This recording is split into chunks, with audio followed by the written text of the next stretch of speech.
That's the way the divine works, is that you want to capture that which resonates with you. So don't write down everything I say. Please don't write down nothing I say. Write down or capture, however you capture it today, what resonates with you. One of the more recent lessons that I've learned about lessons is it's not just what makes you feel good. To give you an example, one of my friends' mom at one of my VIP dinners said, you know, Dave, you're either humble or you're about to be. And it hit me like this. I'm like, oh my God, that's genius. Since 1981, Justin has been producing world-class Bordeaux-style wines from Paso Robles on California's Central Coast. As the pioneer of Paso, Justin wines are what put Paso Robles on the wine-making map. The Justin team believes that wine should be exceptional from every angle, which is why their team uses boutique winemaking practices like hand harvesting and hand sorting. With a rich history of accolades, Justin produces exceptional wines and is proud to be America's #1 luxury Cabernet. Whether you're the first-time wine drinker or a wine aficionado, Justin has a wine for every celebration and occasion. Visit justinwine.com and enter promo code PLAYBOOK20 for 20% off your order. Justin offers the perfect holiday gifts for clients, colleagues, friends, or family. Be sure to check them out at justinwine.com to receive 20% off your order for a limited time and use the promo code PLAYBOOK20. I want to speak with you today, so most of what I'm going to do is listen for what you want to learn. And I've learned a lot about speaking by learning from what you are learning. And what I've learned about learning is really important. I get a $1,200 bill every month in California to remind me when I was sitting in those seats. And it's for storage of these banker boxes of notes. Undergrad, law school, business school, Tony Robbins, Tim Story. I spent a fortune on personal development and I took notes, and I was one of those guys that took notes on everything. I thought, oh, this is important, this is important. I kept writing and writing, and I can't even read my own writing. That's the funniest thing. But I'm paying $1,200 a month for a bunch of bankers boxes and I have no access to the information, nor could I probably read it. And so one of the greatest lessons that I've learned about lessons, and we know life is about lessons, and these lessons will keep on coming until you learn them. They may look differently, but they're still the same lesson. That's the way the divine works, is that you want to capture that which resonates with you. So don't write down everything I say. Please don't write down nothing I say, but write down or capture, however you capture it today, what resonates with you. And one of the more recent lessons that I've learned about lessons is it's not just what makes you feel good. To give you an example, one of my friends' mom at one of my VIP dinners said, you know, Dave, you're either humble or you're about to be. And it hit me like this. I'm like, oh my God, that's genius. I'm gonna hold on a second, let me text myself. You're either humble or you're about to be. And I've repeated that on so many stages, everywhere and every place that I can, because it's a great lesson that I've learned in life, that you're either humble or you're about to be, because within the context of humility is something I truly believe in, is not only do I seek the wisdom by doing what you're doing and what I'm doing, but I have to seek my faith. I'm constantly and challenging myself to have true faith, because it's wisdom and faith that shortens the distance of resistance that we create from an omniscient, all-powerful, all-knowing source that has enough of everything for everyone, more than enough of everything for everyone. And if you are not giving and being given and receiving and asking for more, then you don't live in faith. People, I can't receive, Dave, I feel bad about it. You don't live in faith. I can't ask, then you're not in faith. If I was serving everybody here and we had 10,000 steaks for dinner, would you feel bad about giving, being given, receiving, or asking for more? No, because why? You know there's more than enough steak for all of us. So I don't care if you want steak or money or relationships or health. There's more than enough. There's 10,000, 10 million, 10 billion available for all of you if you have faith that there's more than enough of everything, an omniscient, all-powerful, all-knowing source that loves you, protects you, and promotes you more than your mom. So that's what life's about. And that's how I got to where I want to be, or better. And that's how I deal with the divine detours in my life that happen every single day. My life is wonderful, but guess what? I still get kicked in the mouth 8 times a day. Every day I get kicked in the mouth, and I've learned how to react to getting kicked in the mouth. It is the reaction to fear that's instant and obvious, and that I utilize to shorten the distance through wisdom and faith to get to where I want to be or better. Not where you want to be, not what's missing, and not what I don't have. It's quite simple. But I learned something about learning and sitting in your chair and standing up here is it's not just, and I mean this because we need to start appreciating our differences in order to identify and unify in the abundant, infinite system in which we all belong to as resources. We are all resources of what? The source. We're resources to one another. So it's not just capturing what resonates with you and makes you feel great, like you're either humble or you're about to be more interested than interesting, be kind to your future self, do good deeds, thank you before you go to bed and when you wake up, all gems, all that I've captured and utilized and amplified. But what I've learned lately is when somebody says something that completely doesn't make me feel good, that makes me angry or upset or fearful or anxious or depressed, going, why would they say that? How could they think that? What does that even mean? That's the stupidest thing I've ever heard. If you're not capturing that and putting your attention and intention onto what resonates with you, resonate doesn't mean just makes you feel good. It's anything that makes you feel strongly about something. That's intuition. That's God telling you, hey, mofo, pay attention. I'm living in divine time. You may not realize or be capable or understand the outcomes of today. You may see it as punishment. I don't. And I've lived it, and so have you. I lost over $100 million. And the only reason I wanted to be rich was really simple. I wanted to buy my mom a house. Unbelievable, still do, have an unbelievable mom, single mom, raised 6 kids, 5 boys, 1 girl, worked 2 jobs, a 2nd grade teacher, packed our dinner into a paper bag, drove around to convenience stores, filled up turnstiles with greeting cards just so we could eat, and somehow she would use her food stamps and still buy pencils for her 2nd grade class because the schools were too cheap to buy supplies. All I wanted to do was buy her a house. Why? Because I was so goddamn happy my whole life. The only time I wasn't happy was when she was crying because we couldn't afford something. When she got kicked in the face, the only thing she couldn't take was the financial burden that was placed upon her to give her children the divine direction in which they're in. And so when I lost over $100 million, I went to my mom's house to tell her that I lost everything in 2008. But what I didn't realize is I forgot to take my name off of her title. So not only did I have to tell my mom that I lost everything, but she had to move. And I remember telling her in 2008, that time, saying, Mom, why me? Why am I being punished? I have done my best, learned lessons, and had fun the way that you taught me. But why am I being punished?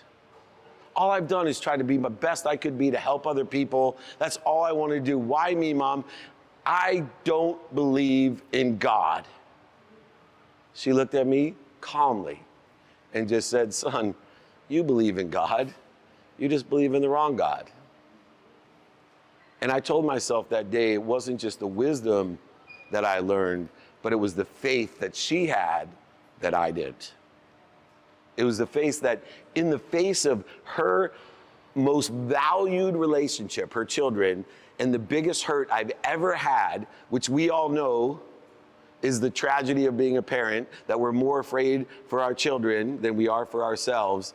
In that moment, when she also had to move from her home, that she had more faith in God and more faith in me than I had in myself.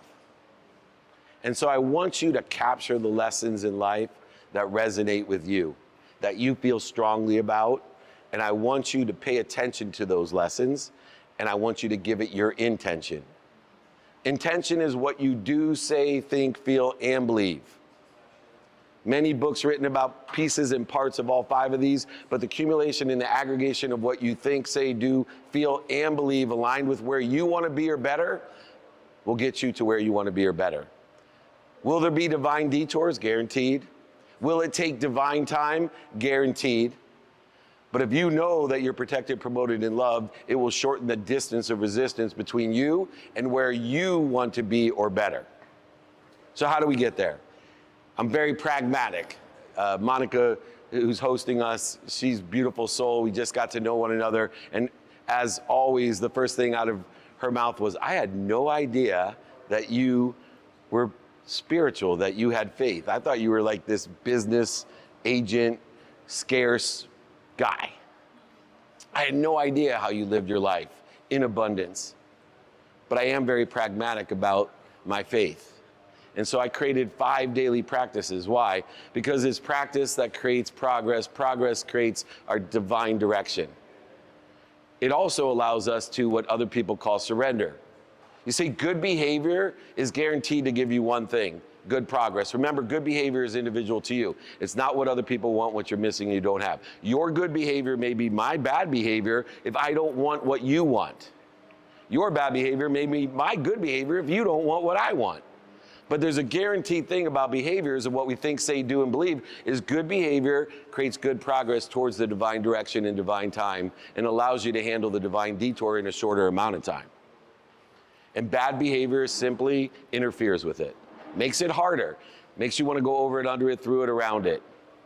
So behaviors are physics, they're energy just like money. 3 characteristics of all energy: 1, it aggregates on itself, it attracts to itself. 2, it accelerates like the universe. And 3, it compounds, expands exponentially, just like the universe. Because why? The universe is made of matter, energetic matter, subjective and objective matter. It's that simple. So behaviors are the same way. And to that extent, we have to reconcile our behaviors with human nature, capability, and understanding.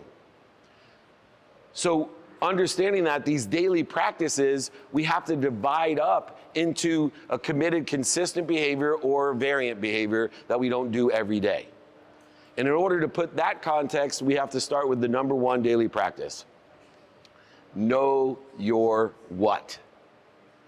If you don't wake up and say, what is my divine direction today according to the actual circumstances of today? The weather, the late planes, the in-laws, interest rates, whatever options, opportunities, and touches of favor that actually exist today. If you are not asking yourself, what do I want personally, experientially, giving and receiving wise, according to the circumstances of today and the 24 hours that I'm guaranteed today?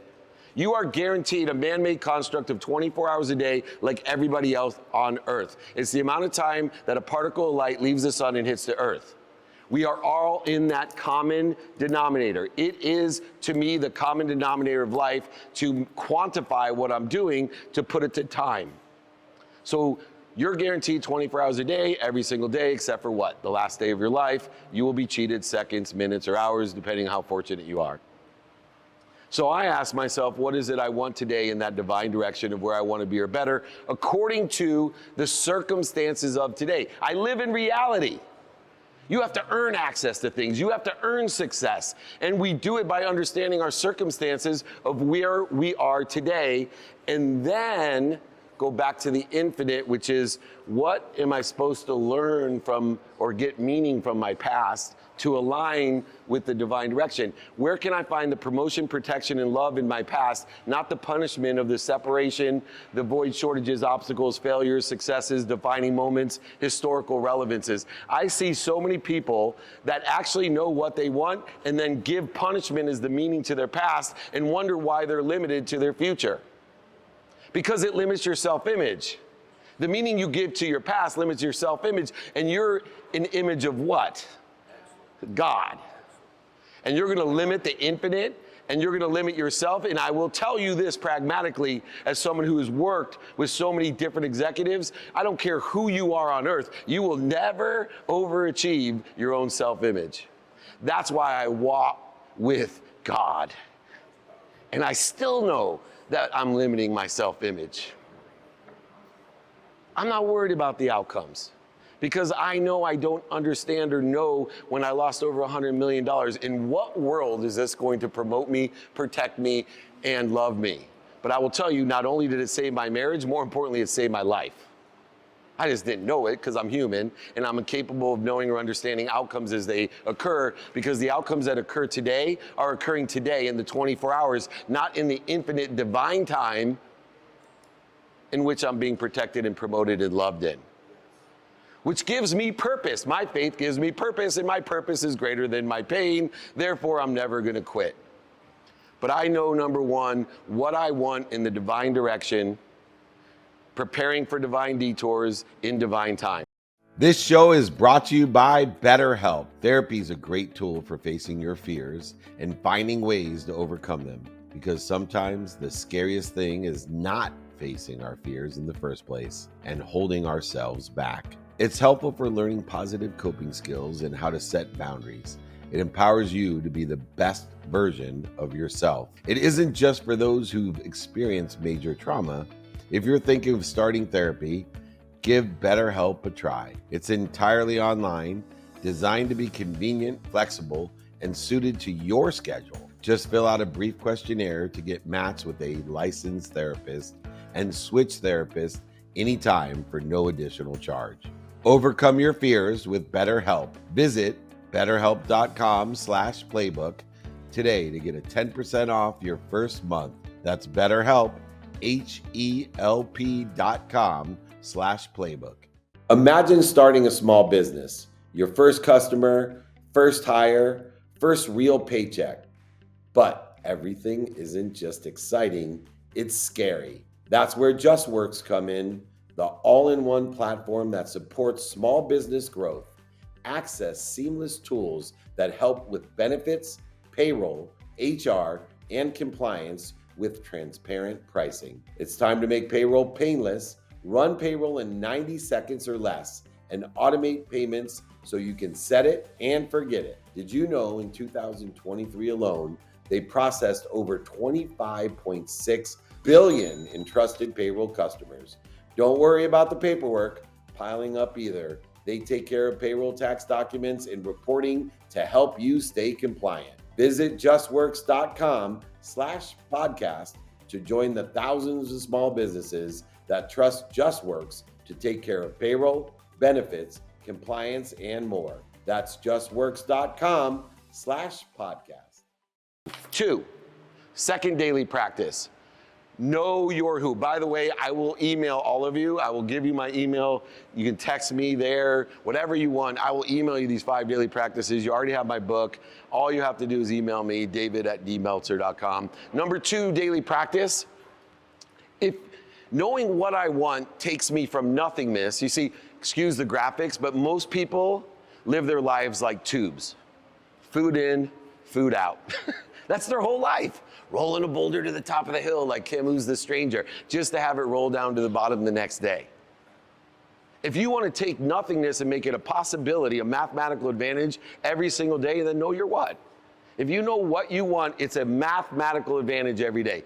2, you want to make your possibilities a probability? Know your who. Prove that you're a resource. Prove that you are walking with an omniscient, all-powerful source that makes you an all-omniscient, powerful resource. Know who you can help get to where they want to be or better, and know who can help you. Yes.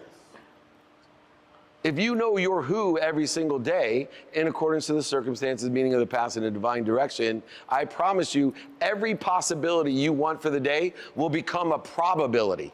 A mathematical advantage far beyond the nothingness of living your life like a tube, even far beyond the possibilities of knowing what I want each day according to the weather, interest rates, in-laws, late planes, etc. I gotta stop saying late planes because I got one tonight. Cancel out that. My planes are on time and they land early. But know your who. 3rd daily practice, to take the nothingness to possibility to probability to create your perspective, is know your how. How are you going to get it done? Well, you got to have certain lenses to figure out how you're going to get it done. How are we going to get it done? We're going to use lenses of productivity to provide as much value as we can. Accessibility, which is a duality. I'm going to be as accessible to as many people as I can to give and to receive, as well as access what I want from my source. And you got to ask for it. By doing, saying, thinking, feeling, and believing. Those are forms of asking. Not just saying and praying, but doing, saying, thinking, feeling, and believing is a form of asking your source to be a stronger resource. When we know our how, we can start using the physics of energy, because knowing our how to create these perspectives understanding that humans don't like one thing. Has anyone ever heard me say, the simple things to do are unfortunately simple not to do? And I use it in the context of gratitude. I try to say grace in the morning and at night for 30 straight days without missing. Took me 9 months. Saying thank you is guaranteed to be the most impactful thing you can ever do. You ask all the thought leaders in the world that Tim Story and I hang out with, Oprah will say it, Deepak will say it, Sadhguru, Guru Dev, Master Shah, Jesus said it. Pretty big dudes say that saying and being grateful is really powerful. I've never heard anybody argue with me that it isn't. Guess what? It's free. And guess what? It takes 0.1 seconds. 0.1 seconds. You don't even have to say it. Remember, say, think, feel, do, all those things. 0.1 seconds free has the most impact guaranteed by the most people. Then why something that simple is it simple not to do? I'll tell you why. Because human nature hates consistency. They don't like to eat the same things. They don't like to work out every day. No matter what good it is, we don't like to be loving every day.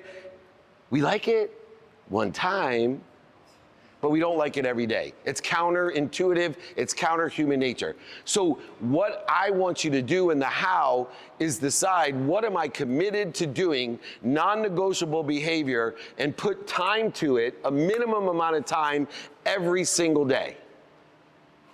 So I spend a minimum of an hour a day on my health. So if I don't take care of myself, I'm not gonna be able to take care of anyone else. I spend a minimum amount of time with everybody that's relative to me. A minimum of 30 minutes with my wife. I've been married 27 years. Anybody that knows my wife knows that love is blind and deaf in my case. But I have one of the greatest marriages ever because I spend a minimum of 30 minutes a day, every day, 7 days a week with my wife. Minimum of 30 minutes a day with my 14-year-old son. Minimum of 2 minutes a day with my 23, 20, and 25, 23, and 20-year-old daughters. 2 minutes a day is worth more than 2 hours on a Saturday. Why? Aggregation, acceleration, and compounding impact and effect. That's why it's non-negotiable. 90% of your behavior that is consistent will create 90% of your results are created by what you do consistently. 10% is created by the variant behaviors that are according to the circumstances of the day. And so I'm a student of my calendar. I study my 24 hours every day to put in alignment what I do, say, think, feel, and believe with where I want to be or better by having my non-negotiable time in my calendar, and then what I have planned, then what I don't planned, have activity I get paid for, activity I don't get paid for, and my sleep. I give a minimum of 7 hours a day to sleep. I've had a sleep coach for over 17 years. I know that sleep has two purposes, and it allows me to exponentially be more competitive because I recover better than anyone, and I access information to utilize every day by sleeping well. I have an unwinding routine. My tomorrow starts last night, putting my mind, body, and soul in a position to recover and access God, who's giving me information which I utilize in meditation right when I wake up in order to what? Transcend a higher vibration into this lower vibration of a world. Why do I have a sleep mentor? Because I actually do what I say. I found someone who sits in a situation that I want to be in the most important habit that I have that is non-negotiable in my life, which is sleep. Most people on earth go to bed at night and wake up sleepy, tired. What if we all went out to dinner for 5 hours and we all left and said, man, that was good, Dave, but I'm super hungry? We would know it. Why do all of you go to bed at night and wake up more tired? That doesn't make any sense.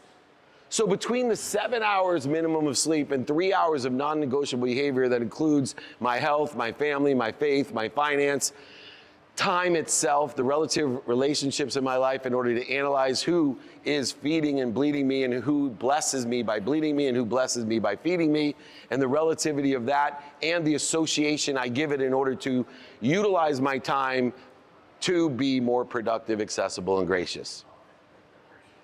The more time that you spend being productive, accessible, and gracious, the more fulfilled, passionate, purposeful, and believe it or not, profitable will you be. Know your what, it's a possibility. Know your who, it's a probability. Know your how by committing to non-negotiable time 7 days a week. And it's okay, I have 14 hours of variant behavior awake time that I can do whatever the F I want, with who I want, when I want, how long I want. 14 hours a day. People say, oh, I don't want to bother you because I'm so busy. I love that for my coaching clients. You cannot ask for a better business model than people paying you for help and are too afraid to ask you for it. It's a great business model.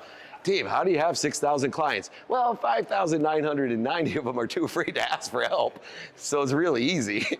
I just am on call every day. It's way better than scheduling shit. What's the fourth daily practice? To me, it's the most pragmatic, and it's also the most powerful because it actually deals with making your reality.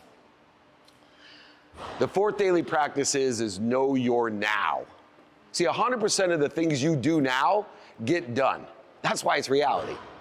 100% of your short putts don't go in. 99% of all statistics are made up. These are all good too. But 100% of the things you do now get done. And if you know your now and know your next, imagine how much you get done. Now, prioritization is the key to knowing your now.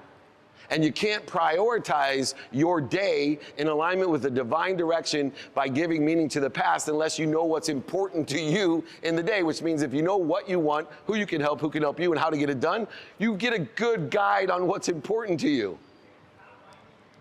So it's easy to prioritize. Prioritization is the cure to the biggest problem that we have in America, which is procrastination and feeling overwhelmed.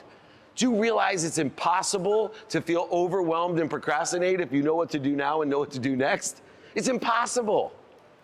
But you gotta prioritize and reprioritize when you get kicked in the face. And that's why I study my calendar to know those empty spaces as well, what I call activity I don't have planned. You see, I don't believe in busy, I believe in active, and I only believe that I am given activities for my 24 hours. Sleep is one of them, meditation is one of them, relaxing is one of them. Maybe even you're into 15 minutes of TikTok. That's an activity. Activities that get paid for, unpaid for, planned, and unplanned. What's the unplanned in your calendar? It's like having a parking place right next to the cars they're selling in front of Costco Saturday at noon.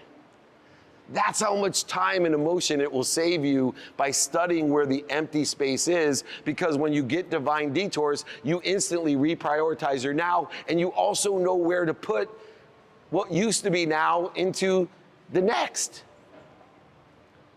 So study your calendar, pay attention, give intention to it. It will equal the coincidences, results, consequences, and successes in your life. Attention plus intention equals coincidence. That's the universe coinciding with your intention. What you do, say, think, feel, and believe, it will coincide. It is abundant, it has more than enough. You just need to call it and get out of its way. And that's an activity. It's not sitting at home high on your mom's couch, dreaming about what you want, broke and sick. It's intentional. I'm a ferocious Buddha. I'm very ferocious. Try to shadow me for a day.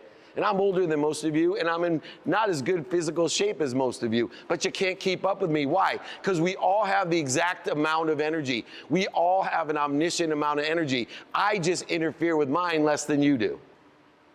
You're spending too much time interfering with your omniscient, all-powerful self and cells. Know your what, know your who, know your how, know your now. Knowing your what is a possibility. Your who is a probability. Your how is your perspective. Your now is your reality. So what's the fifth daily practice? It's a testament to faith. The greatest question that I get asked, the most common question that I get asked is, Mr. Meltzer, can you help me find my why? I don't know my purpose. I don't know my why, especially young people. I don't know my why. And I said, oh, just like my mom. Oh, you're praying to the wrong God, I see. Because if you have faith in an omniscient, all-powerful, all-knowing source, then you shouldn't be searching for your why. You should be applying your why. You should be applying your why. And let me tell you how you apply your why. It's not understanding, knowing, or being aware of what you're afraid of, because that is an infinite impossibility. What do I mean by that? I know therapists are going to hate David Meltzer, and I use therapists, just so you know. There's a lot of trauma in my life. But therapists aren't helping me being aware of what I'm afraid of. All I know is that fear is as omnipresent as faith. It's inherent in our being. And that trauma is inherited genetically and energetically from past lives to womb trauma, to infant trauma, toddler trauma, tween trauma, teen trauma, 20s, 30s, 40s, 50s, 60s, and I guarantee you 70s, 80s, and 90s trauma. So you're gonna spend your whole life trying to figure out what you're afraid of? What good is that? Let me give you a hack, probably the best biohack. Dr. Joe gets it even. There's an instant and obvious way to shorten the distance of resistance that you create in your life by applying your why. And that is identifying how you react to fear. Who cares what you're afraid of? Reaction to fear is simple. I'm pissed off. Someone cut me off, I'm pissed off. I'm anxious, worried, frustrated, guilty, resentful, separate, inferior, superior. All of these are just what? Reactions to fear. And what do we do when we react to fear? We lean into it. We lean into the reaction. We get madder and madder and madder, or we say stupid shit to our wives, and they get madder and madder and madder, which then makes us madder and madder and madder. I'm speaking from experience. So I used to react to fear, and then what would I do? I try to out-logic an emotion. Nope, two different frequencies. You can never out-logic, out-reason an emotion. You need to use emotion, energy and motion, activity, but you can't go over a reaction to fear, under, around it, through it. You can't deny it, resist it, can't lie to it, cheat to it, manipulate it, deny it. You know what we do when we react to fear, which is instant and obvious? Next time you're worried, anxious, frustrated, guilty, resentful, mad, separate, just stop. Just stop. Breathe. Recollect. Remind, and remember. Become a resource. Remind, recollect, remember with the omniscient, all-powerful, all-knowing, protecting, promoting, and loving you. Don't deny it. Just stop, breathe, drop down to center, to ease, and then roll back into a reprioritize. What do I want? Who can I help? Who can help me? How to get it done? Prioritize or reprioritize again, and then apply your why. Shorten the distance of resistance using the wisdom and faith that you have already been given. Receive it, ask for more of it. Remember, when your mind, body, and soul are on fire, it's obvious, it's instant. You don't need a therapist for that. You may need it for other things. You seek professional help, find mentors like I have, sleep coaches, business coaches. Tim Story, great coach of mine, giving me directions to where he is so I can be where I want to be or better, saving me the dummy tax. I know a lot of you dudes moved to Florida to save state taxes.